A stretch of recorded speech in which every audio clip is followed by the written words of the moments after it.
Bonjour à tous et à toutes. Vous êtes, euh, vous êtes ici sur le webinaire, le dernier webinaire de notre semaine de webinaire BIRDS. Et ce webinaire est consacré à l'identification des talents et puis surtout à l'approche par les forces et les talents et la découverte du StrengthsFinder. Et je suis Dany Nassif, je suis l'un des deux associés du cabinet BIRDS Conseil. Et je vais vous animer ce petit atelier super sympa ce vendredi midi. Vous êtes pas mal d'inscrits et peu de présents pour l'instant. Donc, on va donner 5 petites minutes pour ceux qui sont en train d'essayer de s'inscrire, pour se joindre à nous. Et on démarrera ensuite pour ce webinaire qui devrait durer au maximum 45 minutes. On pourrait passer l'après-midi sur ce beau sujet, mais on fera court pour vous donner un petit teaser et quelques bonnes idées de la lecture et peut-être une envie de creuser un peu plus ce beau sujet qui est l'approche par les forces et les talents. Alors vous avez un petit chat qui est disponible sur lequel vous pouvez envoyer des questions, n'hésitez pas, vous pouvez déjà le tester d'ailleurs. Si je vous envoie un petit message.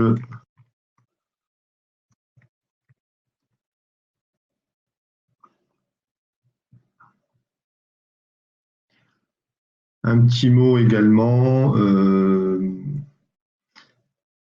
On a quelques perturbations Internet dans l'immeuble aujourd'hui, donc merci Nathalie, tout fonctionne bien. Donc on a quelques perturbations possibles. Donc si jamais la connexion est perdue, ben, pas de panique, le Wi-Fi remonte assez vite et au bout d'une minute, je serai de retour avec vous. On a quelqu'un de Lyon.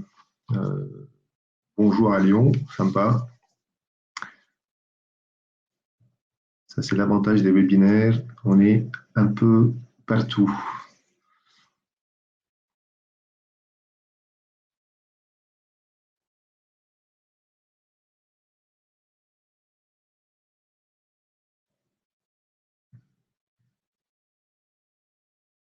Je crois qu'il y a même des personnes que j'ai vues. Ah, Bazin, donc alors, je ne sais pas si c'est monsieur, madame, je vois juste le nom Bazin. Donc, vous travaillez dans la même entreprise que Sylvie. Ah, c'est Amandine. Salut Amandine. Donc, oui, Sylvie Noiret, qui est l'une des coachs de notre collectif au sein de BIRDS, qui a animé d'ailleurs un webinaire un peu plus tôt dans la semaine. Je crois que c'était hier. Bonjour à Camille.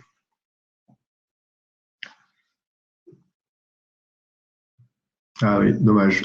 Alors, je vois que Amandine nous indique qu'elle a loupé le webinaire d'hier. C'est l'occasion pour vous dire également que tous les webinaires ont été enregistrés.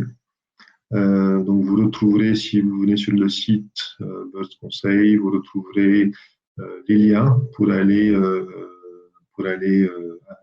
accéder aux webinaires qui ont été enregistrés sur la semaine. Et d'ailleurs, d'autres webinaires ou des événements comme la conférence DRH par le RH qui avait lieu en décembre et où les interventions ont été enregistrées. Donc, si ça vous tente, vous n'hésitez pas. Voilà.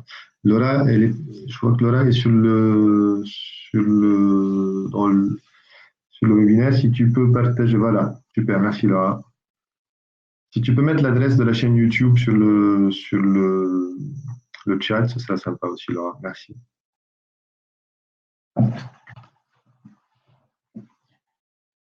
Ok, alors je vous propose de commencer, et puis je pense qu'il y en aura d'autres qui se joindront à nous.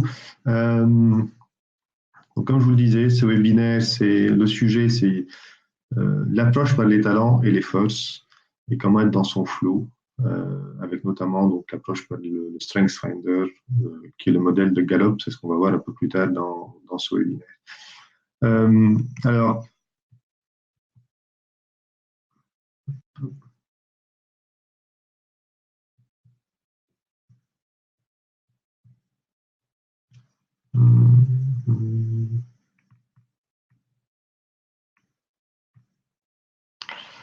Alors, nous, j'en profite pour vous partager ce qui nous anime à BIRDS Conseil, parce que c'est aussi en lien avec le sujet d'aujourd'hui. Ce qui nous anime, c'est déployer les potentiels, prendre du plaisir et transformer notre monde. modestement, mais en tout cas avoir un impact. Et sur ces deux, je voulais passer juste sur les deux premières parties de cette phrase, déployer les potentiels. C'est vraiment le but avec le Strengths Finder et l'approche par les forces et les talents, c'est de travailler sur les potentiels et les talents de chacun et focaliser là-dessus et déployer ça et l'amplifier. On va voir que l'impact de cela est beaucoup plus fort que de travailler sur nos points faibles. Et prendre du plaisir, c'est vrai que ce qu'on essaie de faire dans nos interventions, dans notre pratique, c'est on aime ce qu'on fait, donc prendre plaisir est important et surtout communicatif.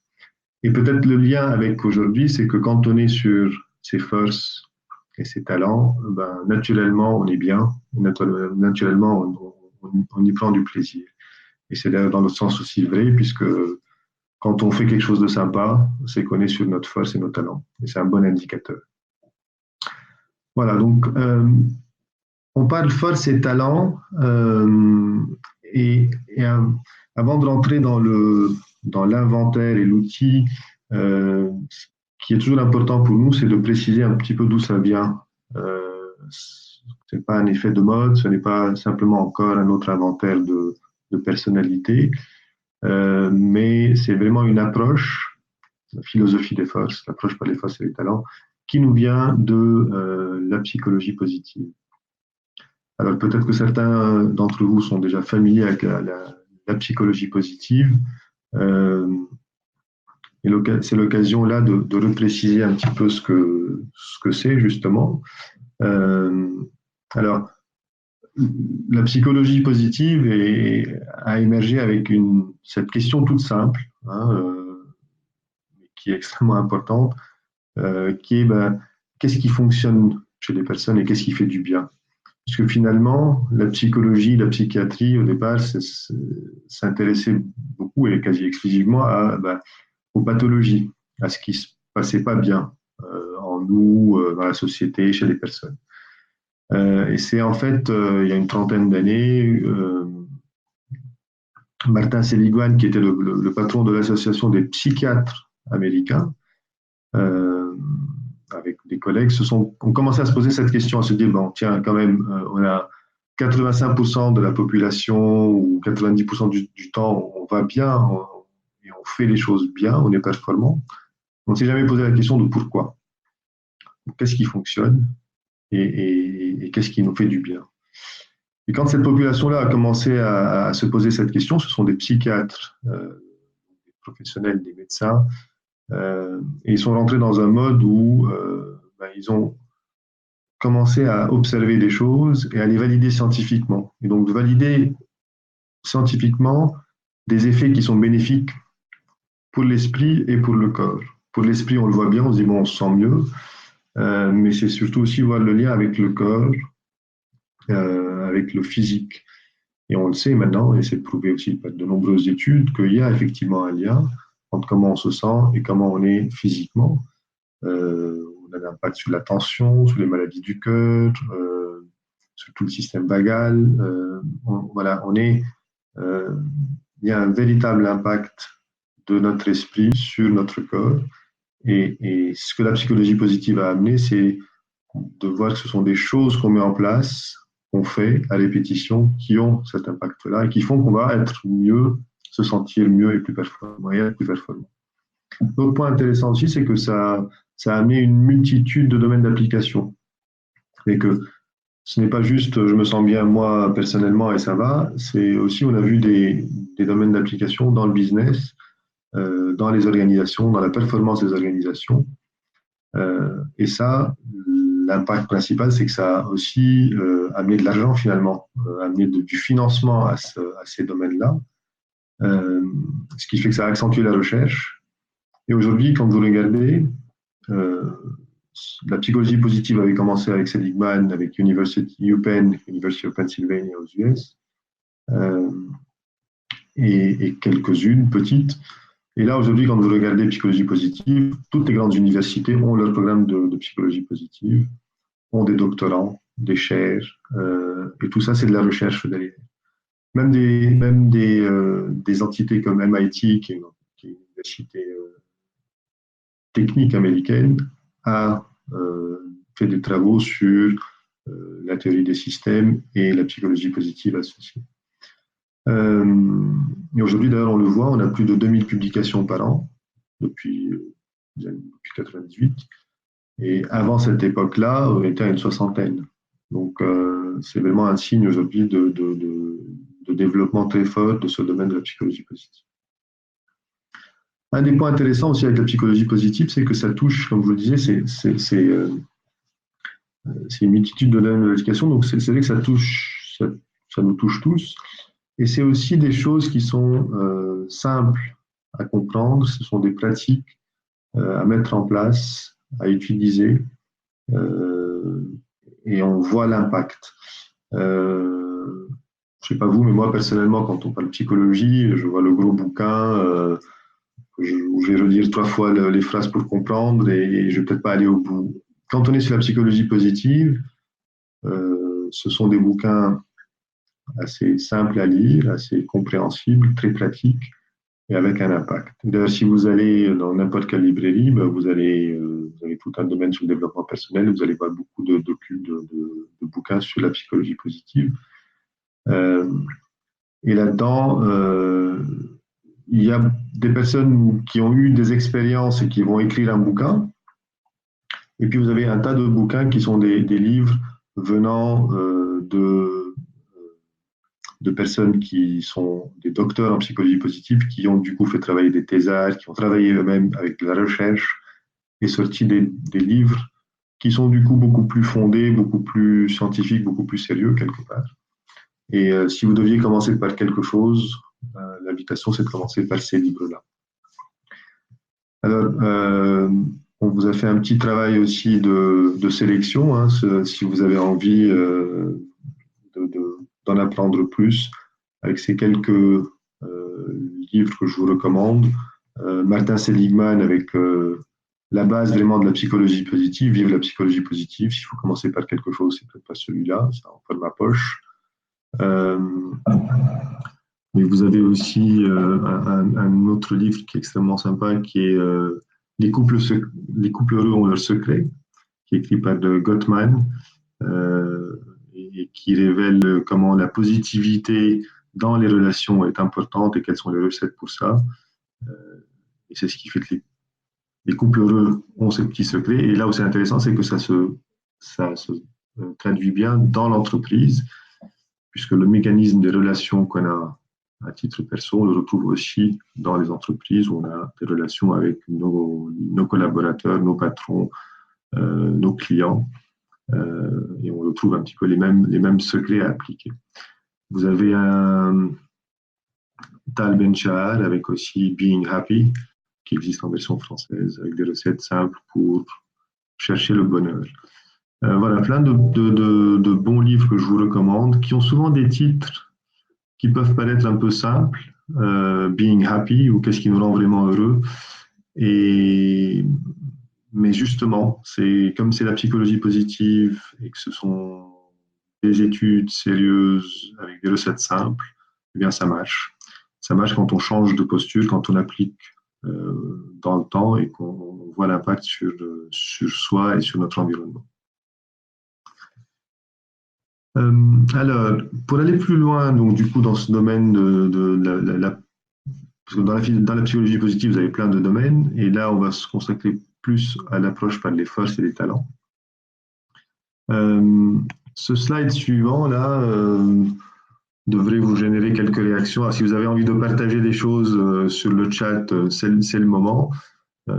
Si vous avez envie de partager ce que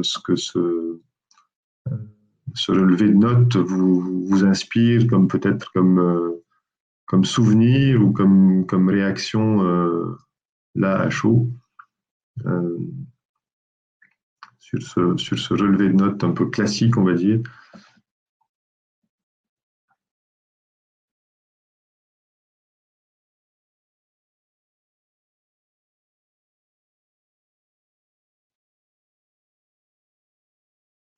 Il y a Amandine et Camille qui écrivent sur le chat, donc on va attendre de voir vos réactions. Pas très motivant, effectivement. C'est pas si je suis l'élève qui reçoit ce ce relevé, je ne vais certainement pas être très motivé. Ça... Alors, certains trouvent que c'est d'actualité avec vos jeunes. Ben, Nathalie, alors, il faut vraiment faire quelque chose là, pas avec vos jeunes, mais avec l'école, hein, parce que c'est effectivement pas super. Euh, Oula, alors certains, c'est de souvenirs douloureux avec la dernière claque de votre maman pour un 1 à la place du double zéro en orthographe, effectivement. Mais je pense qu'on a tous vécu ça. Voilà, donc c'est pas encourageant et c'est stressant, effectivement. Vous avez tout à fait raison. Donc, et c'est malheureusement classique, alors, ça change un petit peu, mais c'est malheureusement classique de ce qu'on a beaucoup connu, nous. Pour ceux qui ont des enfants, ben, connaissent aussi avec leurs enfants. Peut-être, là c'est un petit peu caricatural, certainement. Euh, mais ce qui est vrai, c'est que typiquement, euh, quand on, quand on est parent et quand on reçoit un relevé de notes 9 fois sur 10, on va quand même aller d'abord regarder les moins bonnes, les notes les moins bonnes. Donc, et quand on a ramené des relevés à nos parents, ben, c'est ce qui s'est passé avec nous. Hein.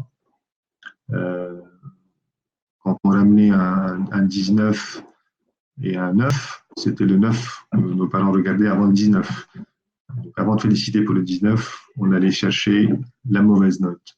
Et avec un peu de chance, peut-être après la claque, on avait un petit encouragement pour le 19. Euh, et ça, du coup, c'est vrai que ça met dans des cases, mais surtout, voilà, ça fait focaliser sur ce qui ne va pas. Et l'approche du système éducatif, elle est comme ça. On va regarder ce qui ne va pas pour essayer de l'améliorer. Ce n'est pas dans de mauvaises intentions, il ne s'agit pas de casser, mais parce on cherche à améliorer ce qui ne va pas. Et ça, on le retrouve d'ailleurs ensuite hein, quand on part en entreprise. Les systèmes d'évaluation sont aussi basés sur ça. On va venir faire notre entretien d'évaluation avec notre N plus 1. Ben, on va regarder ensemble ce qui ne va pas. On va aller travailler sur ce qui ne va pas. Et on va, peut-être ce qui va, on va juste le noter. Euh, c'est pour ça que quand on parle de la philosophie des FOSS, on parle d'un changement de paradigme. Vous avez à gauche sur ce slide la façon actuelle de fonctionner, qui est ce qui va bien, ben on le préserve, on dit très bien, ça marche bien, ok. Et on va aller regarder ce qui ne va pas. Et on va se consacrer à ça. On va identifier les points faibles pour les corriger. On va mettre un plan d'amélioration en place pour essayer de corriger ces faiblesses-là et puis les améliorer, voilà, devenir plus fort dans ça. C'est le mode conventionnel. Alors, c'est pas forcément mauvais, ça n'a pas d'une bonne intention, on veut s'améliorer. Mais la philosophie des FOSS, ce qu'elle nous invite à faire, c'est de se dire que, en fait, on ne va jamais être aussi bon que là où on est vraiment fort en améliorant nos points faibles. Donc, l'idée, c'est plutôt de se concentrer sur ses forces, en fait, d'aller chercher là où on est bon. Parce que là où on est bon, on est dans notre flow, on est performant. Donc, aller chercher ces zones-là pour se former encore plus là-dessus, parce qu'on va améliorer notre performance. Et du coup, travailler plutôt autour de ses faiblesses. Là où ça ne va pas, ben, on va essayer d'éviter, de contourner, d'utiliser ses forces pour arriver à l'objectif quand même, et éviter d'être sur ses points faibles. Et donc, on va inviter la personne à identifier ses talents, les développer en force. Ça veut dire quoi, les développer en force? Ça veut dire les utiliser, se former encore plus pour transformer ses talents en force. Donc, vous voyez, dans ce changement de paradigme, au lieu de regarder ce qui ne va pas et l'améliorer pour essayer d'en faire une force, je vais plutôt regarder ce qui va bien et continuer à m'investir là-dessus, continuer à me former parce que ça va amplifier ma performance, je vais être encore meilleur. Et puis là où je ne suis pas bon, ben, je vais essayer d'éviter ça.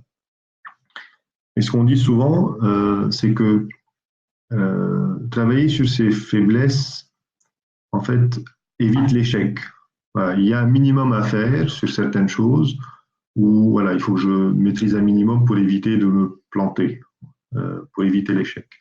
Mais travailler sur ses forces amène la performance, en fait.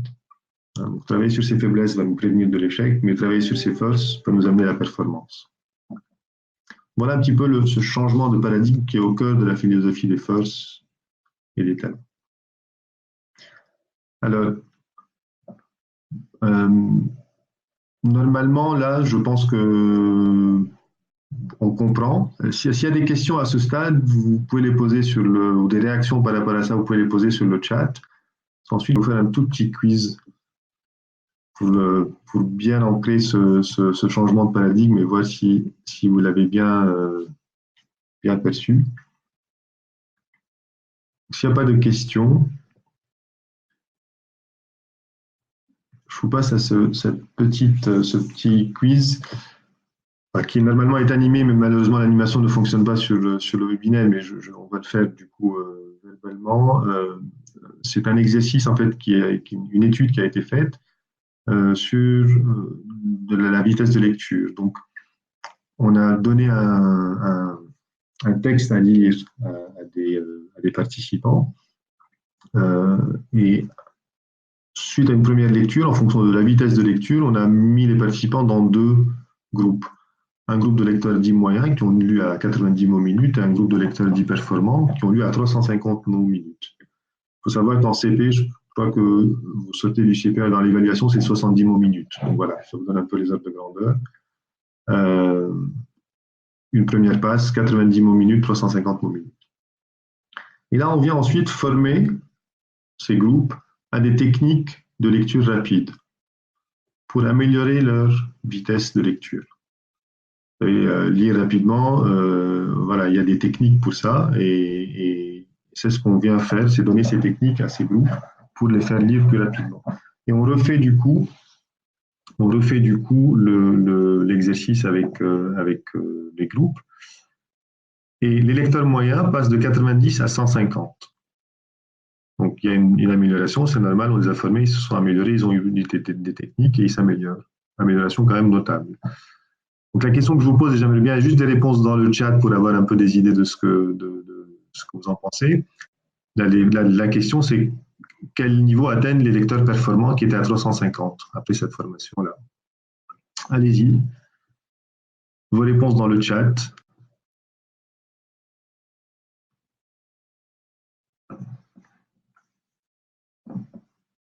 1000 pour Kossi.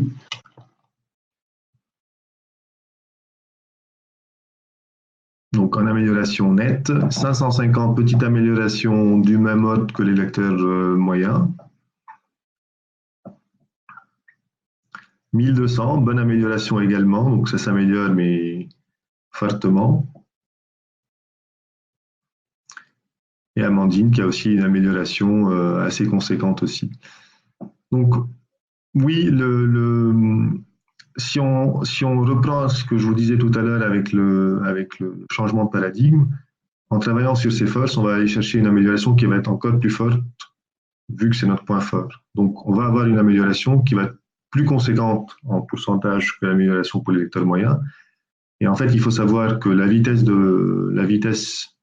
qu'atteint le groupe de lecteurs performants, elle est de 2400 mots minutes. Donc, 2400 mots minutes. Vous aviez raison à ceux qui avaient dit une bonne amélioration 1000-1200, c'est exactement ça, mais c'est encore plus fort, c'est encore plus amplifié dans ce cas.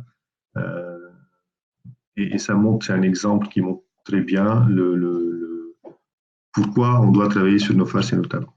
Voilà, donc gardez cette image d'amélioration conséquente que vous avez avec cet exercice de vitesse de lecture. Alors, sur la philosophie des forces, il y a deux modèles. Il y a un modèle qui a été développé par Seligman qui s'appelle VIA, le VIA Values in Action.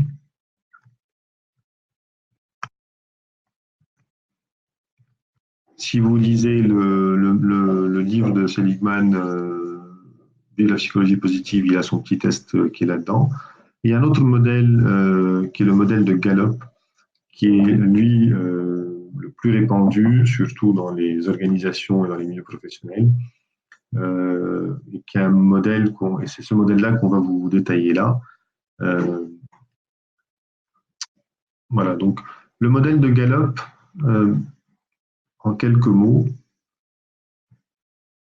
Hop. Pardon. Voilà. Dans le modèle de Gallup, vous allez retrouver 34 firsts. Et on va les voir tout à l'heure dans un tableau. Les firsts, ce sont des choses, que des choses positives. Hein. Donc, ce sont des talents, des caractéristiques positives. Et Gallup en a identifié 34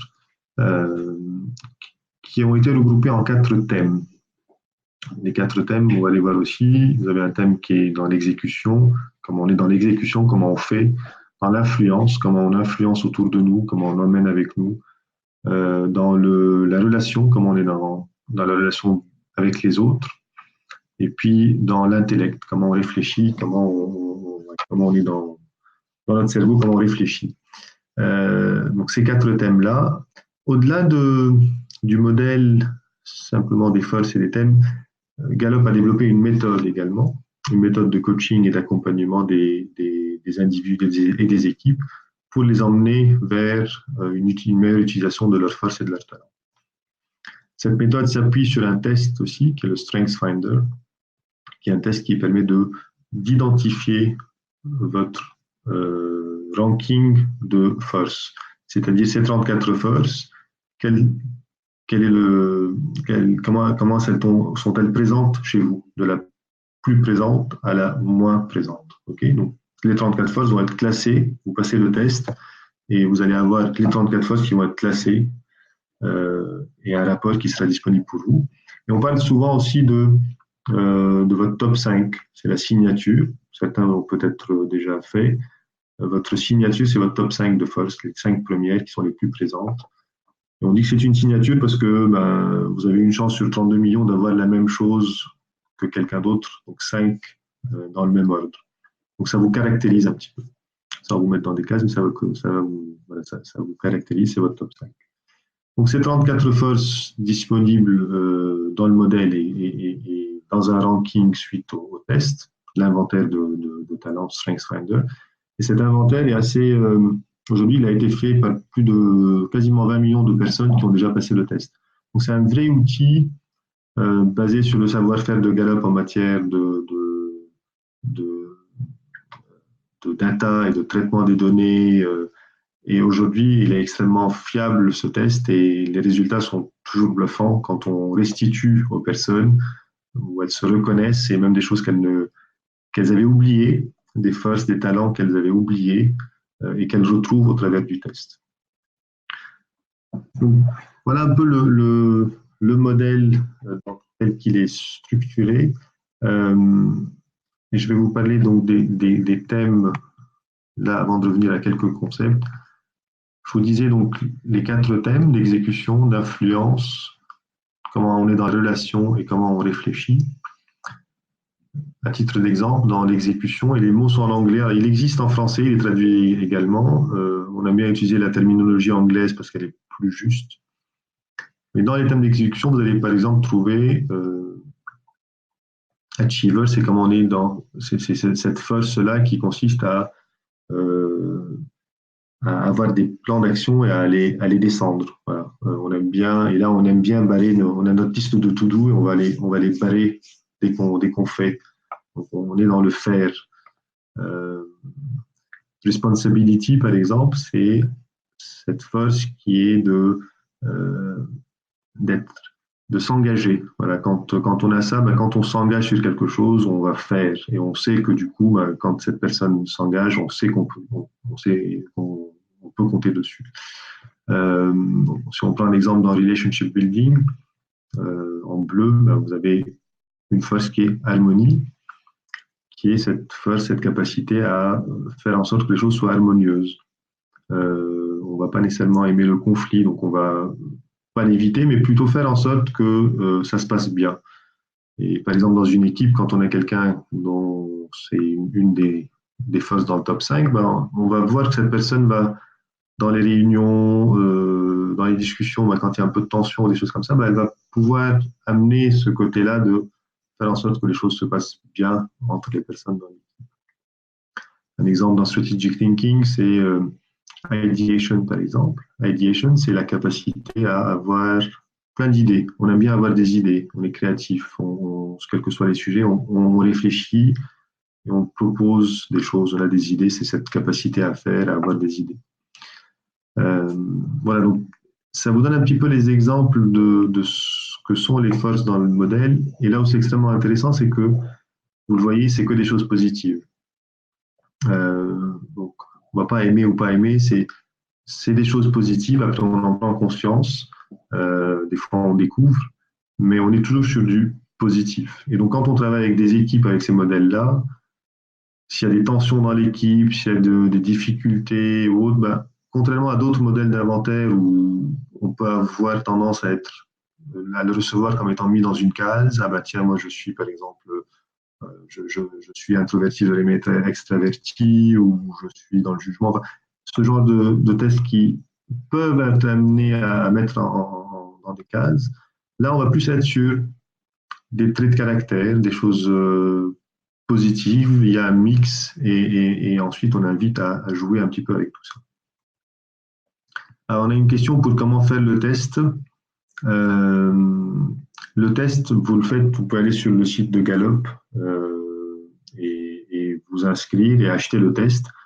Vous avez deux pistes. Une piste, c'est acheter le test c'est un test qui dure 45 minutes, en 30 minutes et 45 minutes. Et vous pouvez en fait soit acheter le top 5, donc ça vous donnera votre signature, et là il n'est pas très cher, soit acheter l'intégralité du rapport qui vous donne les 34, le ranking des 34. Ce qui est intéressant, c'est de commencer par le top 5 pour ne pas être noyé, pour déjà avoir un peu la notion de ces 5-là, comment elles sont, commencer à travailler avec ça. Et ensuite, ce qu'on fait d'habitude, c'est une fois qu'on a bien ancré les 5, on travaille avec les personnes sur l'ensemble des 34. Et donc, il y avait une autre question qui était sur est-ce que les résultats varient selon les périodes d'une vie? C'est une bonne question. Ce que Gallup dit, c'est que déjà le test, ne pas le faire avant ses 18 ans, donc voilà, déjà avoir un petit peu avancé dans sa vie. Il peut y avoir des variations selon les périodes d'une vie, mais normalement, ce sont des petites variations, c'est-à-dire c'est des choses qui vont bouger de quelques positions. On ne va pas retrouver exactement le même ranking, mais ça va bouger un petit peu. Parce que ce qu'on dit dans le modèle, dans les 34, vous avez votre top 10 de force qui sont ce que vous faites vraiment naturellement. C'est là où vous êtes fort, c'est là où vous êtes dans votre flow, c'est votre talent. On a ensuite de la 11e à la 30e, ouais, c'est un peu le ventre mou. Voilà, c'est des choses que vous faites, tout le monde fait, ça va vous coûter plus ou moins d'énergie pour faire. C'est ça l'idée, c'est que c'est pas que vous ne savez pas faire, mais c'est juste que ça va vous coûter plus ou moins d'énergie pour faire, et plus c'est loin dans votre classement, plus ça va vous coûter en énergie. Et les 3 à 4 dernières, c'est probablement celle-là où vous avez le plus de mal, entre guillemets. Ça ne vous vient absolument pas naturellement, et ça va vous coûter effectivement pour faire. Encore une fois, ce n'est pas que vous ne faites pas, ça va vous coûter vraiment pour faire, c'est pas là où vous êtes naturellement le plus doué. Et donc, tout ça peut bouger, mais vous n'allez pas avoir quelque chose qui était en 24e position qui va passer en première ou dans votre top 10. Là, les tests sont assez fiables et les personnalités sont assez, entre guillemets, stabilisées. Alors, des points importants justement liés à ça dans le modèle, on a des concepts, on ne va pas rentrer dans tout parce qu'on n'a pas beaucoup de temps aujourd'hui, mais un point intéressant, 2 points peut-être. Force et talent, je vous le disais, une force, c'est un talent que vous utilisez. Donc, plus vous les utilisez, plus vous vous formez plus ça va être visible, donc ça va être une force. Tant que c'est pas visible, c'est pas une force, on le voit pas. L'autre point intéressant aussi, c'est le balcon et la cave. Le balcon, c'est là où on met les choses qui sont belles, qu'on a envie de montrer aux autres. Et l'invitation, c'est quand vous découvrez vos forces et vos talents, c'est de les utiliser, de ne pas vous brider, d'y aller et de mettre ça au balcon. Voilà. Donc vraiment de les rendre visibles. La cave, c'est des fois, il arrive que ça nous mette dans des situations un peu difficiles parce que c'est mal perçu ou qu'on en fait trop sur une situation bien donnée. Et dans ce cas-là, faut juste se rendre compte qu'on n'est pas au balcon, on est à la cave, avec cette force-là dans ce moment, dans cet instant précis, et puis du coup, prendre un peu de recul et en sortir. Mais le message principal, c'est de toujours utiliser ces forces, les aimer, les mettre au balcon. C'est comme ça que vous allez être performant, comme ça que vous allez être dans votre flow, vous allez être bien, vous allez avoir un impact autour de vous. Alors, un point intéressant aussi, c'est dans l'approche que les Américains chez Gallup appellent Name it, Claim it and Aim it. C'est notre processus d'accompagnement, que ce soit avec les individus ou avec les équipes, quand on intervient avec le modèle, avec le Strengths Finder. C'est un peu ces trois étapes. Une première étape où il faut identifier ses forces. Vous faites le test, vous identifiez votre ranking de 5 premières ou les 34 selon ce qu'on fait. Et là, on a mis un nom sur les forces. Pour autant, chaque personne n'a pas nécessairement revendiqué encore ces forces-là. Des fois, ça peut être des petites surprises, des choses que les personnes ont oubliées ou qu'elles ne se doutent pas que c'est une force. Pour elles, c'est quelque chose de naturel, c'est normal, bon, ils ne voient pas en quoi c'est une force. Donc, il y a un travail d'apprentissage, d'accompagnement pour faire en sorte que les personnes revendiquent ces forces-là, se disent oui, effectivement, c'est une force et j'en suis fier quelque part. Voilà, je le revendique, j'en suis fier. Une fois qu'on a ça, le aim it, c'est utiliser ses forces pour atteindre ses objectifs. Et c'est ça le plus important. C'est qu'ensuite, une fois que vous êtes dans cette démarche-là, quoi que vous vouliez faire, vous allez consciemment, et au bout d'un moment naturellement, aller chercher vos forces pour atteindre vos objectifs. Faire avec ce que vous êtes, là où vous êtes doué, là où ça vous ne coûte pas en énergie, là où vous êtes bien. Et vous allez faire avec ça pour aller atteindre vos objectifs. Et tout l'accompagnement consiste justement à faire passer les équipes ou les individus dans ces trois étapes. Identifier, revendiquer et utiliser pour atteindre des objectifs. Alors, pour terminer aussi avec les forces et les talents, une approche avec l'équipe, puisqu'en fait, on a ça s'applique, cette approche-là s'applique aux individus, évidemment. Mais ensuite, là où c'est intéressant aussi, je pense que certains d'entre vous travaillent bien sûr avec des équipes. Là où c'est intéressant, c'est dans la dynamique d'équipe, comment ça s'inscrit. Donc, quand on est avec une équipe qu'on accompagne avec les forces et les talents, on va faire le test à tout le monde. On va voir des choses comme ceci, qui sont une vision de l'équipe. Vous allez avoir les personnes à gauche, l'ensemble des forces dans les 4 thèmes, et on va avoir le ranking pour chacun. Et ainsi avoir une vision de l'équipe qui va être doublement intéressante. D'une part, ça va nous donner une vision pour voir, OK, cette équipe-là, est-ce que c'est bien équilibré? Est-ce que ces forces sont top 5 ou sont top 10 de forces?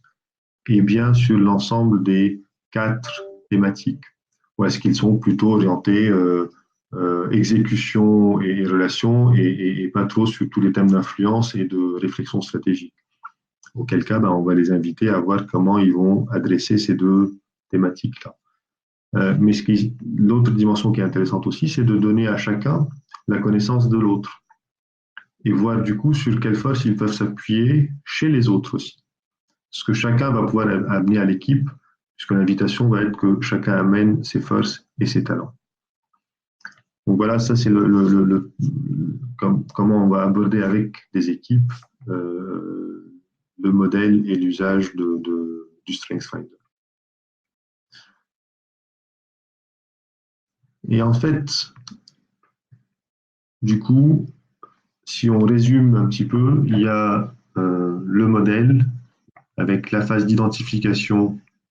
On va pouvoir mettre des forces, des talents dans un ranking pour chacun, revendiquer, c'est-à-dire mettre au balcon, éviter d'aller à la cave et utiliser ça pour aller chercher ses objectifs personnels et de l'équipe.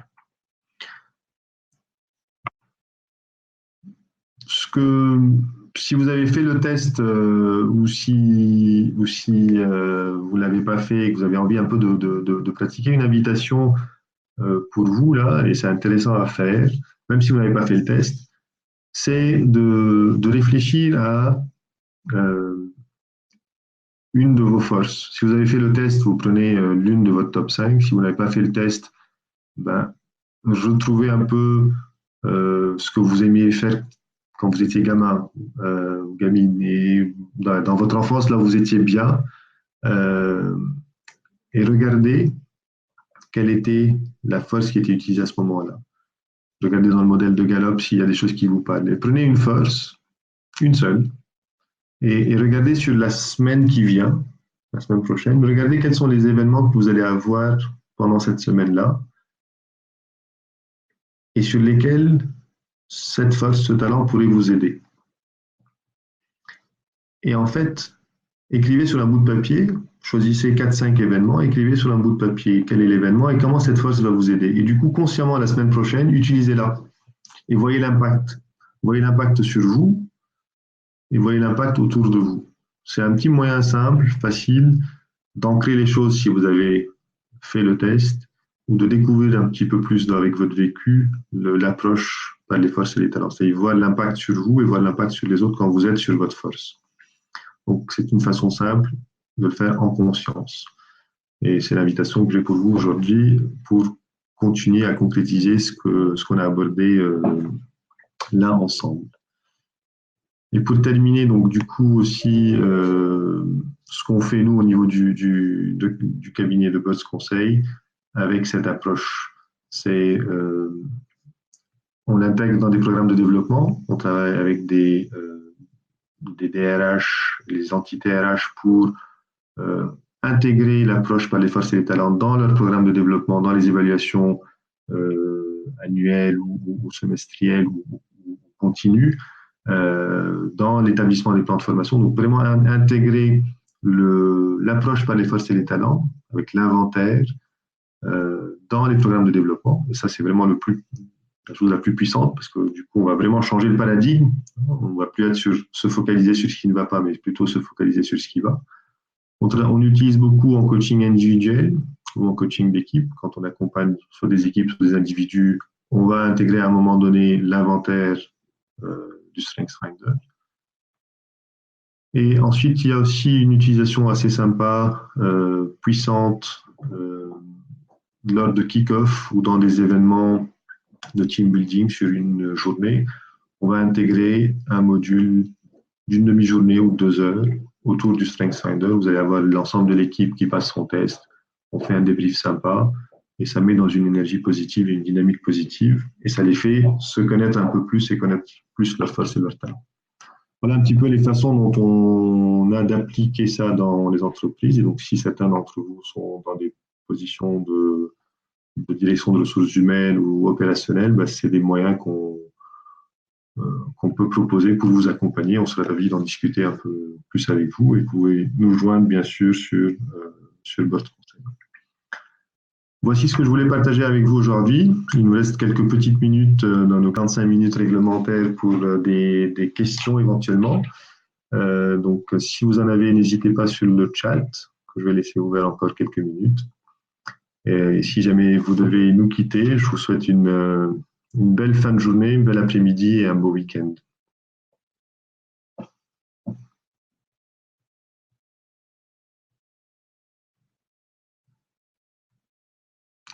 Merci Nathalie, merci Amandine, merci Camille, merci à toutes et à tous. Et un bon week-end à tous. Merci.